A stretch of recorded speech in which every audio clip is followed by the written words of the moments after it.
Abnormal uterine bleeding is vaginal bleeding typically from the uterus that is a variation from normal menstruation, which may be due to abnormal frequency, the menstrual period lasting excessively long, being heavier than normal, or being irregular. Some normal features of menstrual periods are a frequency of 24 to 38 days, bleeding lasting 8 days or less than 80 milliliters of blood loss, and a variation between cycles of less than 4 days. Also remember that bleeding beyond 6 months after the menopause is considered abnormal and may indicate endometrial cancer. Around 30% of women of reproductive age are affected by abnormal uterine bleeding.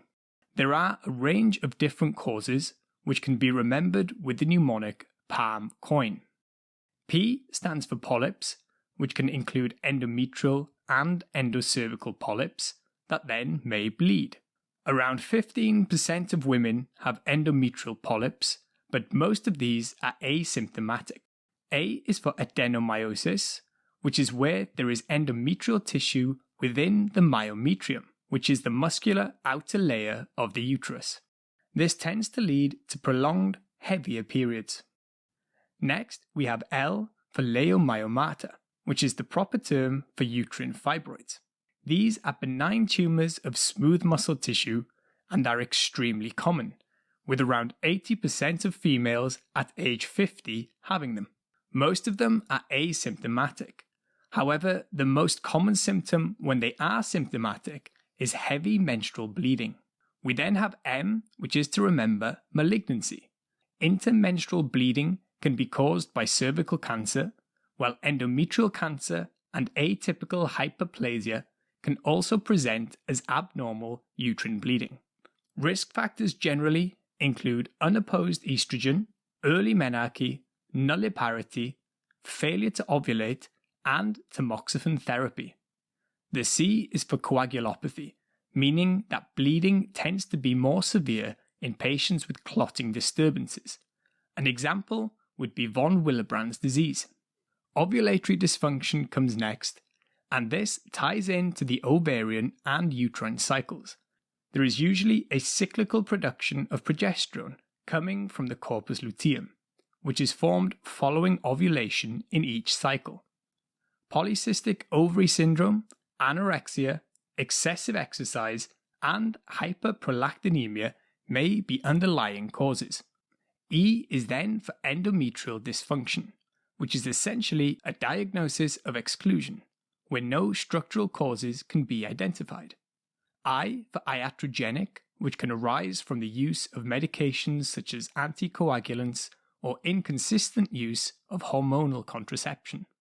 The last category is not otherwise classified, which includes outliers such as arteriovenous malformation and endometritis. The history will help narrow down this wide range of causes and should also include details on the frequency, duration, volume, and regularity of the menses. The volume may be hard to quantify and therefore may be expressed as having to change pads or tampons at a high frequency, such as every hour. Symptoms such as increased urinary frequency or urgency, constipation, or low back pain may indicate fibroids. The presence of hirsutism may point towards a diagnosis of polycystic ovary syndrome, while galactorrhea may point in the direction of hyperprolactinemia. If there has been heavy menstrual bleeding since the onset of menarche, then coagulopathy is strongly considered.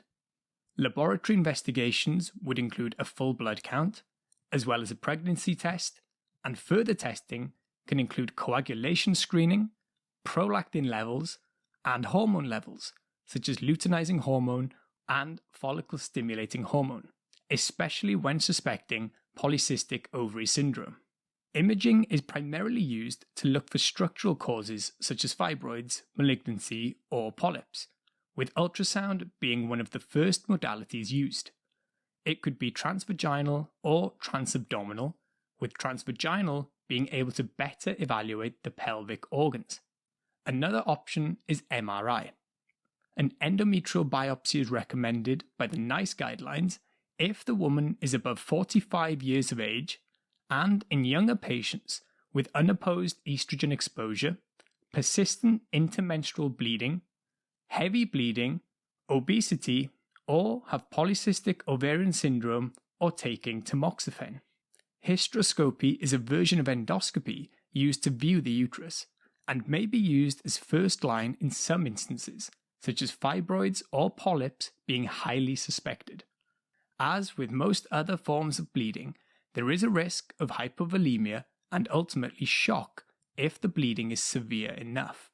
However, in most instances, abnormal uterine bleeding generates a chronic picture of blood loss that may lead to iron deficiency anemia, eventually reaching a point where a small bleed leads to disproportional symptoms. In the case of a severe bleed, pressure is applied to stop the bleed, and in some cases, this is done using a Foley catheter. Fluid resuscitation is given, and often tranexamic acid, which is an anti-fibrinolytic agent, is given. Cross-matching and transfusion may also be needed, and exploratory surgery is also an option to control the bleed in severe cases. In more chronic cases, defined as abnormal uterine bleeding beyond 6 months, treatment may involve hormonal therapy, such as the birth control pill or gonadotropin-releasing hormone agonists. Tranexamic acid again may be used, as well as non-steroidal anti-inflammatory drugs and iron supplementation if the patient is iron deficient. Surgery is also possible, including hysterectomy, endometrial ablation, or the removal of polyps.